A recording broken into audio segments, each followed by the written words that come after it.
Hello, hello there. Margaret Lloyd here with Eternal Shift New Life. We're going to talk about 10 life choices we'll all regret 10 years from now if we aren't careful. And this is from Mark Chernoff.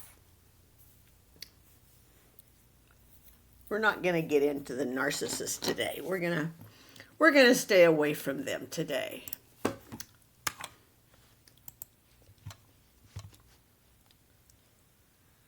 Alrighty.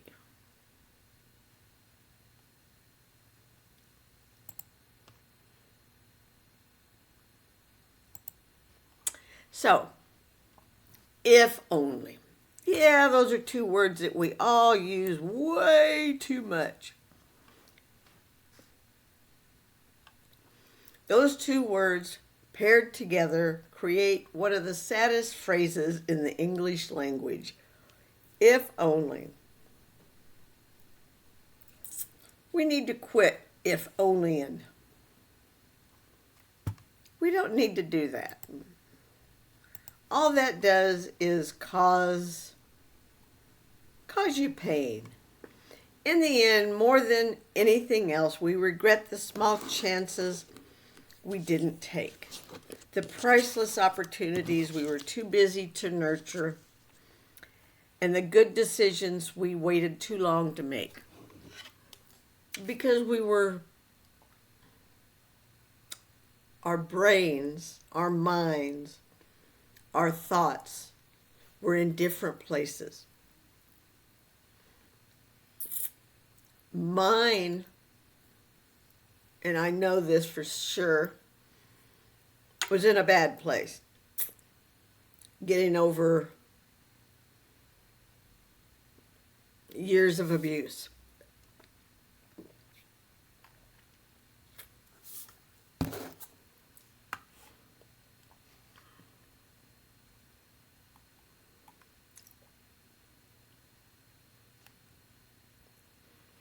And the exact same regrets pop up in personal stories people share with us time after time.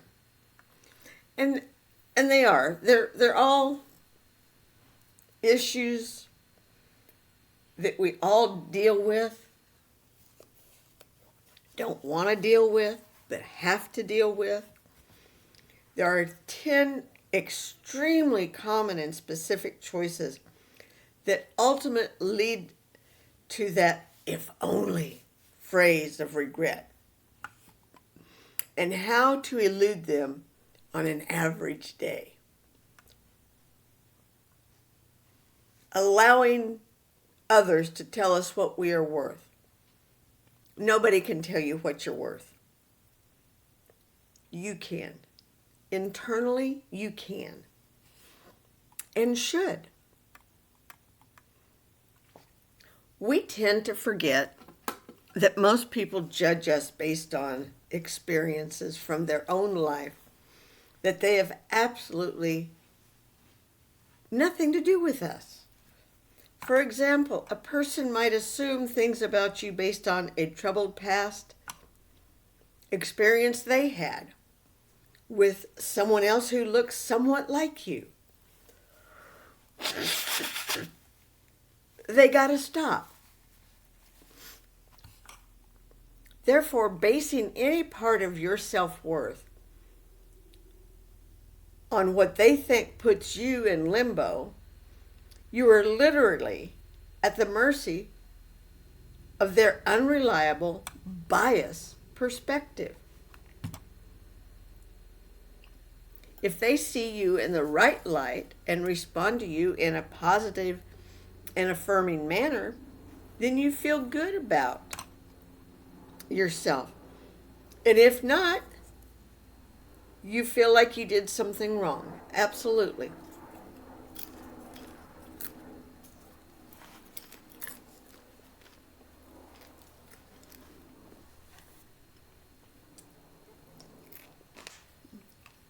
The bottom line is that you will never find your worth in another human being or their opinions.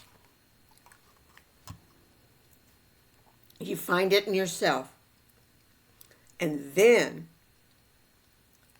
you will attract those who are worthy of your energy. And also keep in mind that not overreacting or taking things too personally will keep your mind clear and your heart at peace. And let me tell you what, my heart has not been at peace, I would have to say, for probably 20 years until now.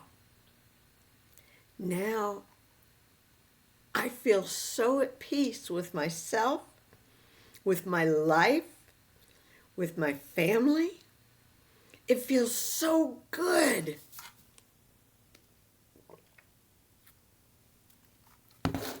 So rewarding. And truly there is a great freedom in leaving others to their opinions. And there is a huge weight lifted when you don't take things personally. Absolutely.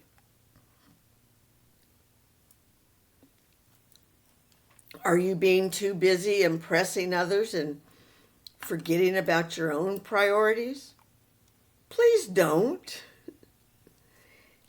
10 years from now, it won't really matter what shoes you wore today, how your hair looked, what brand of clothes you wore.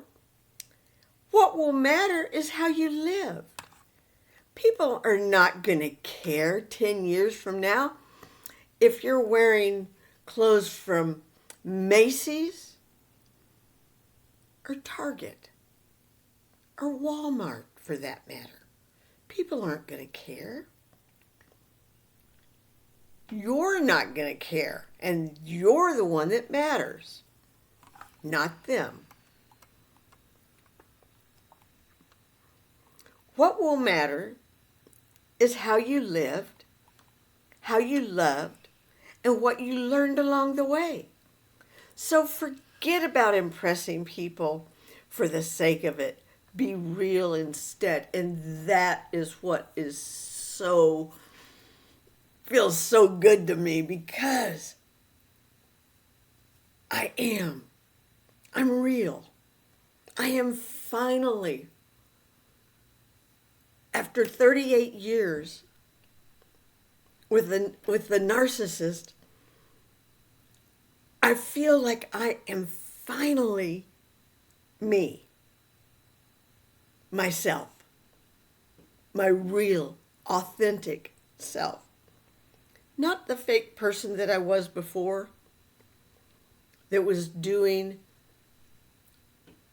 what my other half, because I will never call him my better half. He was my other half. He was my worst half. I did what he asked me to do.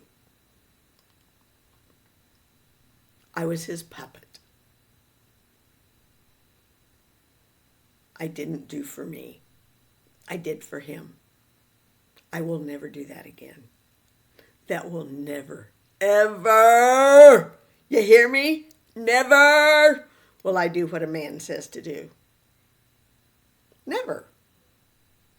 I am my own person, and I will be my own person. If any of you have ever watched Yellowstone, Beth, that's me.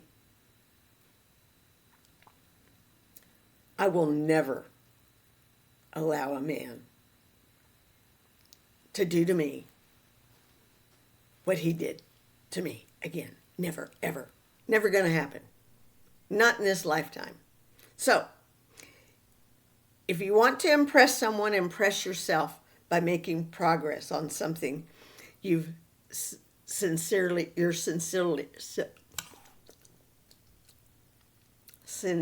proud of. Focus on what matters. I know I need to slow down in my talking. I get excited. It's quite amazing what you can accomplish in a day when you aren't incessantly worried about what everyone else in the world is thinking and doing. Just show yourself that you can grow and get better. It's never about impressing or competing with others. In the end, it's just you versus you.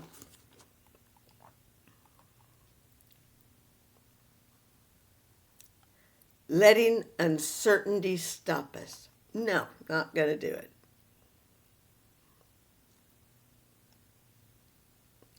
Trust me now, thank me later. Embrace uncertainty, because some of the most incredible chapters of your life won't have a title you feel comfortable with until much later. Living is a risky business. Absolutely. Tell me about it. Every decision, every interaction, every step, every time you get out of bed in the morning, you take a small risk. And to trust yourself to take it, if you don't, if you let uncertainty win, you will never know anything for sure. And in many ways, this unknowing will be worse than finding out your hunch was wrong. Because if you were wrong, you could make adjustments and carry on with your life without always looking back and wondering what might have been. So keep yourself in check. You don't need guarantees 24/7. That's not how life works. In life, you can be comfortable or courageous, but not both at once. I've tried. You can, but it's really difficult. Focusing on failures instead of present opportunities. Well, it's true. You have failed. We all have. Hell, I had a 38-year marriage that failed. It failed. Nothing I can do about it. It's done. It's gone. It's in the past. And I'll never worry about it. Think about it occasionally, but I'll never worry about it.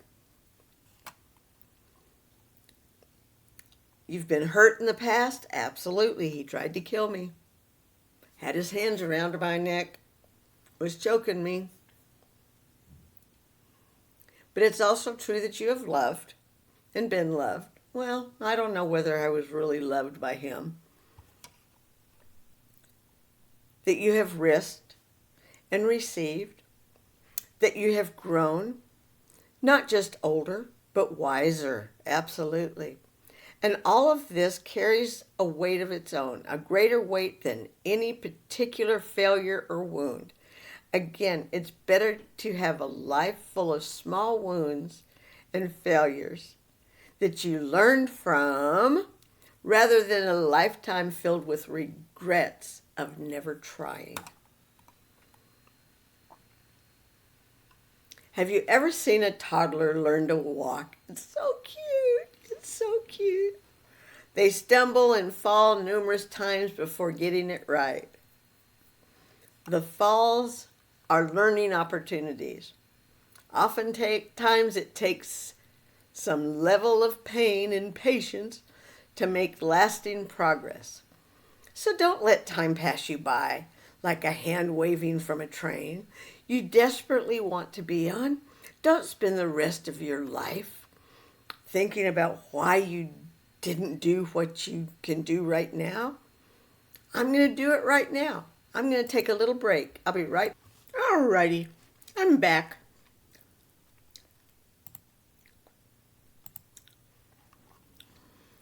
So,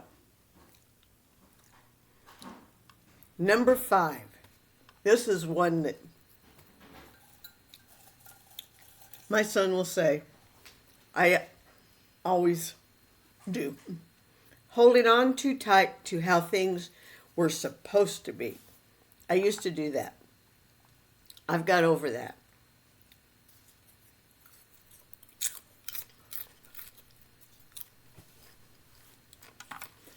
You can't lose what you never had. You can't keep what's not yours. You can't hold on to something that does not want to stay. But you can drive yourself mad by trying. Absolutely. And who wants to do that, right?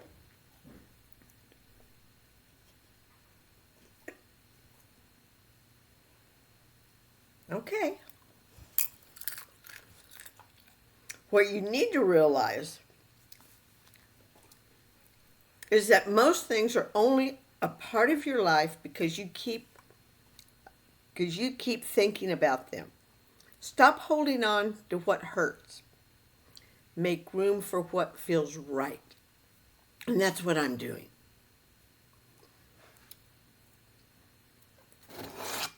This feels right. Drinking plenty of water. It's good for you.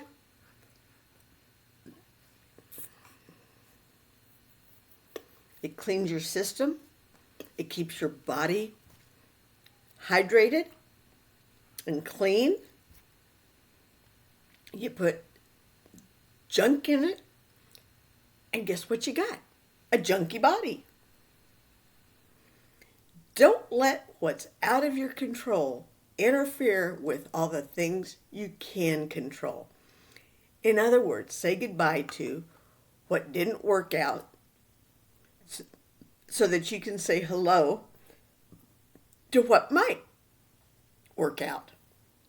In life, goodbyes can be gifts. When certain people walk away from you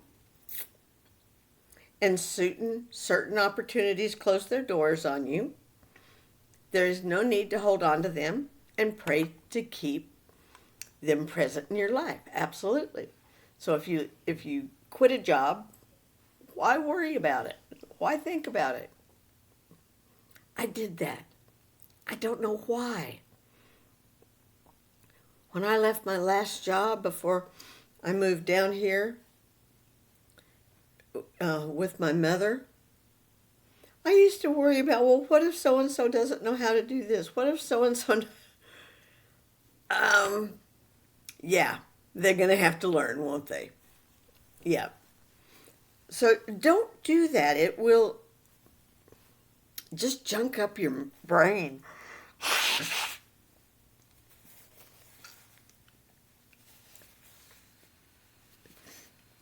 If somebody closes you out, take it as a direct indication that these people, circumstances, opportunities are not a part of your next chapter in your life. And that's what I've determined, because when I came back, I thought for sure I'd be able to get back into my friend's life. But they have so not welcomed me back with open arms as I would have. I would have. If Clara, Kathy, Susie, Shelley, any of them had, if I had stayed here in Norman and they had left and come back, I would have welcomed them back with open arms. I would have had them over for dinner, gone out to dinner with them, whatever. We would have got together. But I've been in here 2 years back home. Nothing. So guess what? Bye-bye. They are no longer in my wheelhouse.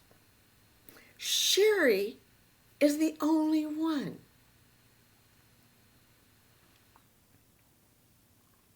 And she and I are growing together. We had our first children together. And we're back. And she loves me for me, and she likes me for me, and vice versa. So, if people that you were with before don't want to be a part of your life, that's fine. It's a hint that your personal growth requires someone different or something more, and life is simply making room. Playing the victim too long. I did that. My son hated it.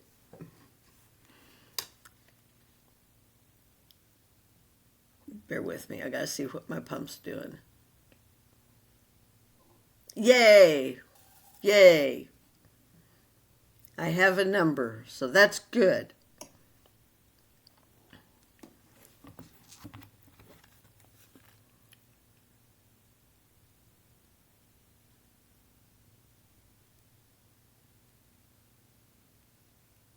Bear with me.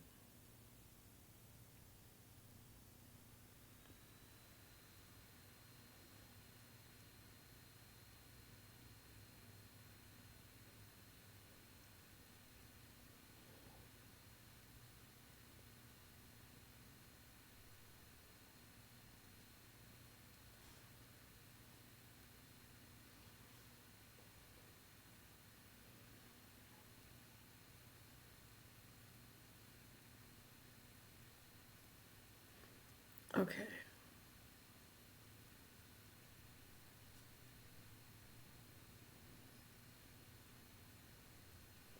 Bear with me. I apologize. I'm new on this pump. There we go.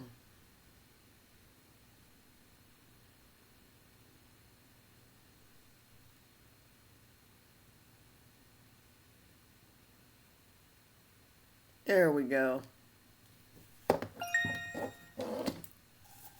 It's all new. I did the mini mid pump for like 20 years.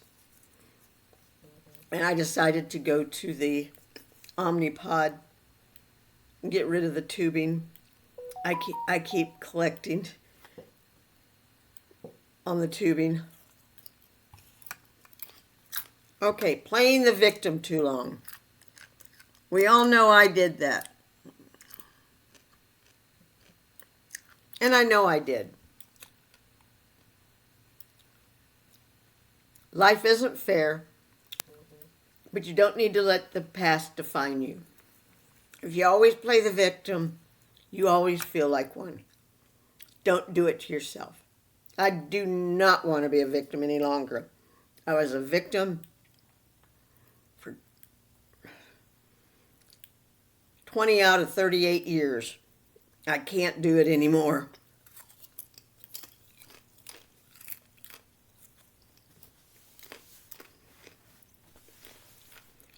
So remember,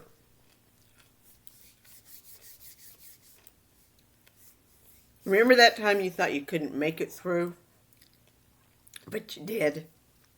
And you'll do it again. Don't let your challenges get the best of you. Don't let your insecurities bully you into a corner, because your insecurities will try to do that.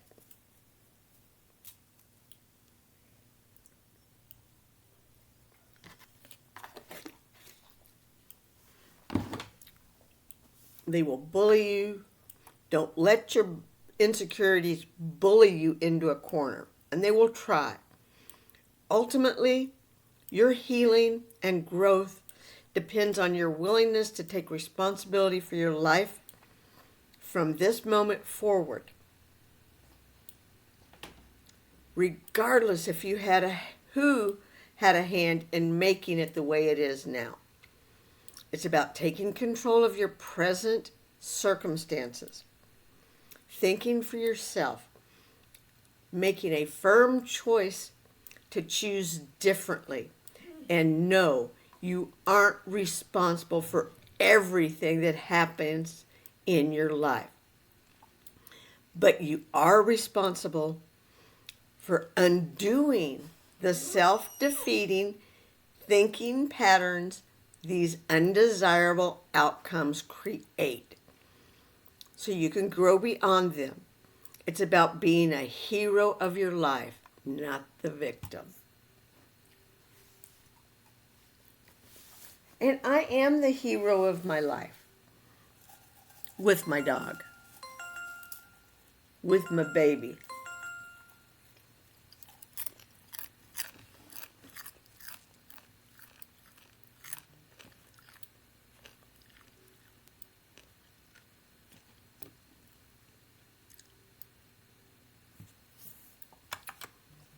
Waiting, number 7, overanalyzing and never taking action. That's what I did when I started on this journey. Too often we waste our time waiting for the ideal path to appear. But it never does, because we forget that paths are made by walking, not waiting.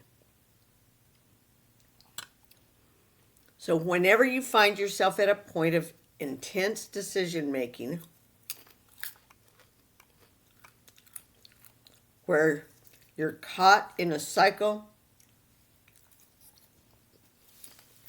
of overanalysis and hesitation, and you're making zero progress, take a deep breath, break the cycle, make an educated guess on the next logical steps, and take it. Even if you get it wrong, you will learn something useful that will help you get it right. Remind yourself that it's far better to be exhausted from small bits of effort and learning than to be tired of doing absolutely nothing. Truth be told, the greatest of all mistakes is to do nothing simply because you can only do a little. And you can always do a little. Where you are right now is exactly where you need to be to take the next little step. Number 8, being too busy to appreciate life? Never! Take action. Work hard. Don't forget to pause and pay attention to life's simple moments too. That's honestly the best advice there is on a busy day. Realize that life is simply a collection of little chances of happiness, each lived one moment at a time. That sometime each day should be spent noticing the beauty in the space between the big events.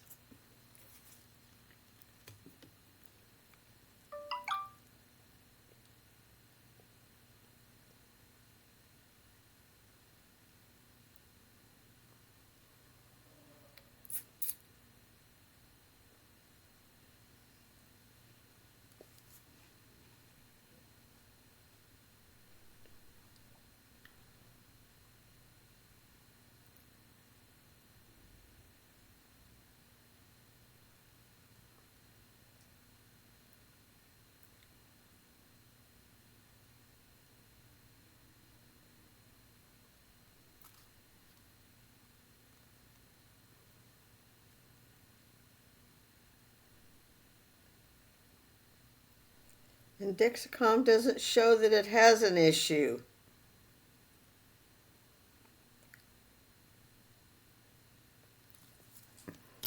I don't know what the issue is. Okay.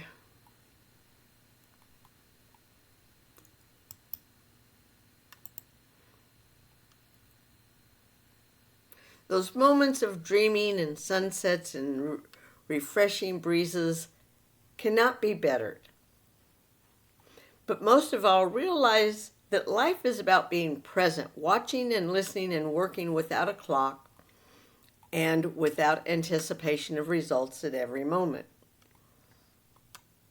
And sometimes, on really good days, for letting these simple moments fill your heart with sincere gratitude. Truth be told, you will inevitably, whether tomorrow or on your deathbed come to wish that you had spent less time worrying and rushing through your life and more time actually being mindful and appreciative of each day.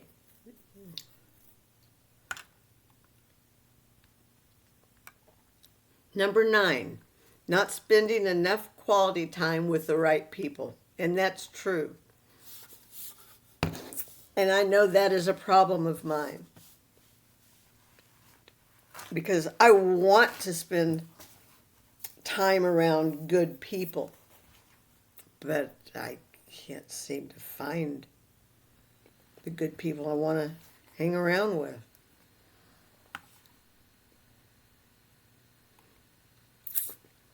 At some point, you'll just want to be around a few people who make you smile for all the right reasons. So today, spend more time with those who help you love yourself more. Spend more time with those who make you feel good, and less time with those who you feel pressured to impress. Never be too busy to make room in your day for the ones who matter most. And remember that nothing you can give will ever be more appreciated than your sincere, focused attention, your full presence, truly being with someone, tuning in without a clock, without anticipation of the next event, is the ultimate compliment. If you appreciate someone today, tell them. If you have something else important to say, say it. Hearts are often confused and broken open by words left unspoken, which is a perfect segue to our final point. Number 10, not expressing our love openly and fully. Without question, you're going to lose people in your life. Realize that no matter how much time you spend with them, with someone, or how much you appreciate them,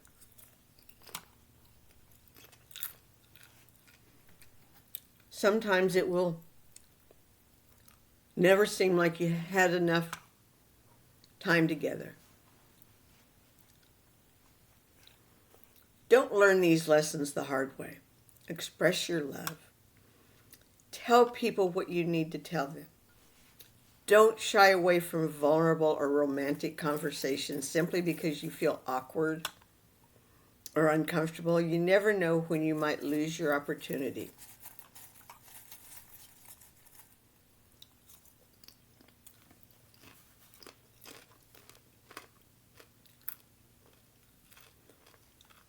In the final decade of his life, my grandfather woke up every single day at 7, picked a fresh wildflower on his morning walk, and took it to my grandmother. One morning, I decided to go with him to see her.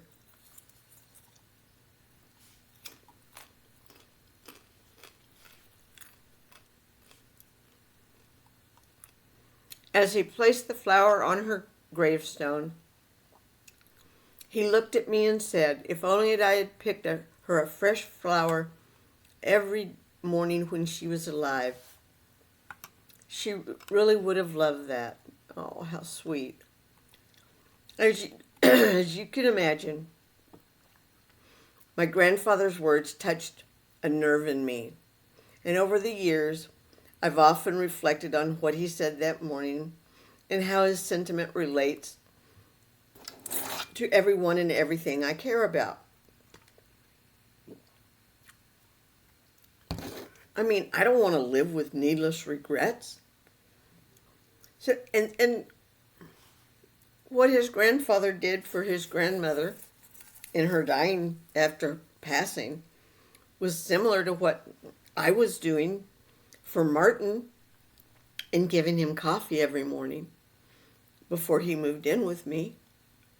I was showing him my love. But it didn't matter.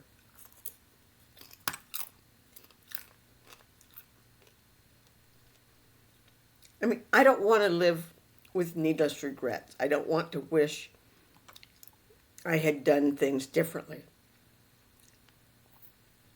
Especially something as simple yet meaningful as picking flowers for the love of my life.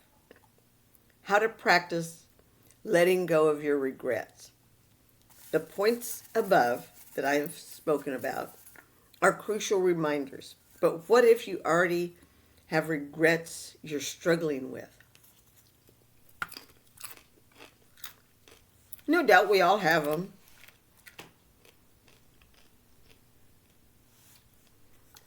Oftentimes, we regret things simply because we worry that we should have made different decisions in the past. We should have done a better job but didn't. We should have given a relationship another chance but didn't. We should have started that business but didn't.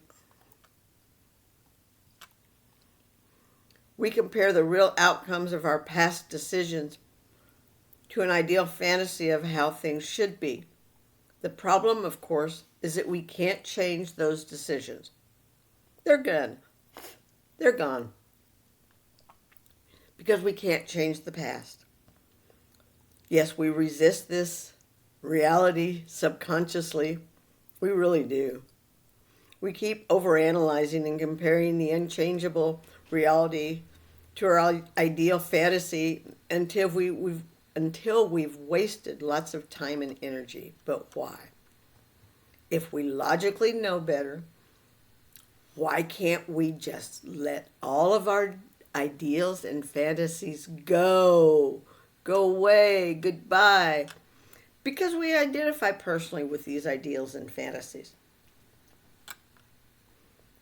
We have all this vision in our minds of who we are, our well-meaning intentions, our intelligence, our social impact, etc. And we make the best decisions we can, of course, because again, we generally mean well. Even if you struggle with deep-seated self-esteem issues, you probably still identify with yourself as being a decent and respectful human being. So when someone says something about us that contradicts the vision of ourselves that we identify with, they insult our intentions, our intelligence, our status. We take offense. We feel personally attacked, and we have a hard time letting go.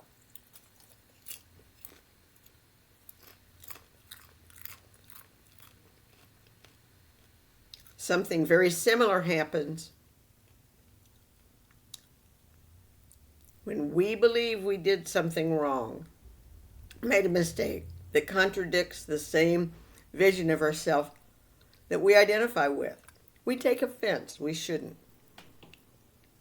In some cases, we implode on ourselves. We berate ourselves for making mistakes.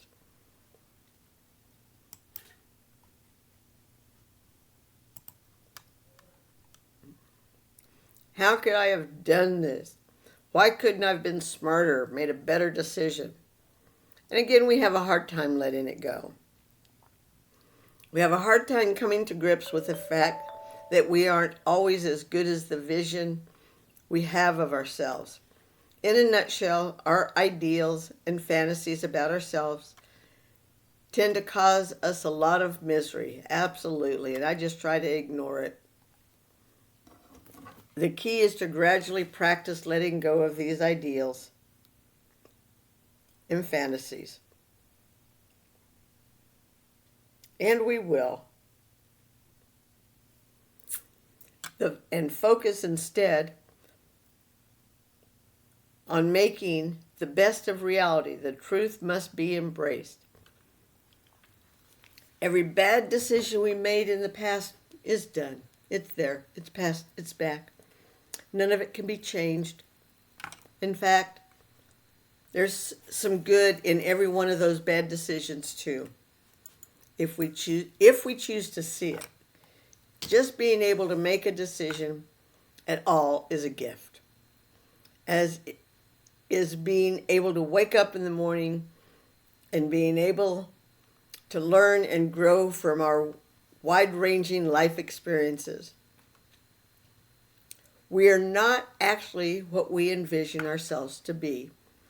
At least not always. We are human, and therefore we are multi-layered and imperfect. We do good things. We make mistakes. We give back. We're selfish. We're honest. We tell little white lies sometimes. Even when we are doing our absolute best, we are prone to slip. And once we embrace this and get comfortable with our humanness, making a bad decision tends to conflict a lot less with our new, more flexible vision of ourselves. And of course, all of this is easier said than done. But whenever you find yourself obsessing over and regretting a past decision, you can, one, acknowledge that you're falling into this pattern and realize that there's some ideal or fantasy you're comparing your decisions and yourself to, and practice letting go of this ideal or fantasy and embrace a wider range of reality in the present moment. Now it's your turn. Your turn. One day you will find yourself closer to the end, thinking about the beginning. Today is the beginning. Absolutely. Today is the first day of the rest of your life. I challenge all of you to put the principles in this podcast to good use. Motivate yourself to start now by answering a simple question. What one thing can you do today that you will not regret? Move forward. Absolutely. And you can do this. I know it. And you're going to do this. We all are going to do this. We're going to get through this. We're going to make ourselves better and be better people. In the meantime, don't forget to like, comment, share. Super thanks are also always appreciated.